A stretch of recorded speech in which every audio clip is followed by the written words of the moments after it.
અડધી તિજોરી ભરાણી ને ત્યાં ઓલાનો નજર છે કે ઉપર કે ભૂલ થઈ જઈ. બાપુ આમ આબે હોબ નોટ બનાવી લ્યો, ભારતીય રિઝર્વ બેંક ને ગવર્નરની સહી ને ગાંધીજીનો ફોટો ને પછી સિક્કો 15 નો લાગ્યો. હવે 15ની નોટ વટાવા ક્યાં જાવ? એ કે આ 5 ની 10 ની 50 ની 100 ની એ તો બધું બરોબર, પણ આ 15ની નોટ લઈને ક્યાં જાવ? એ કે હા એ ડખાથી આવી. એ કે ગામડામાં જવાય, ગામડામાં કે નાના નાના કેબિન હોય, કોઈ ડોશીમાં ડોહાબા બેઠા હોય ને એમને કે બહુ ન ખબર પડે, અહીંયા જવાય.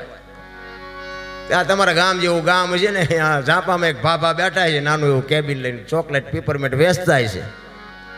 અહીંયા જઈને આ 2 જણાએ કીધું બાપા એક 15ના છૂટા આપજો. એ કે હા લાવો ને બાપા આપું.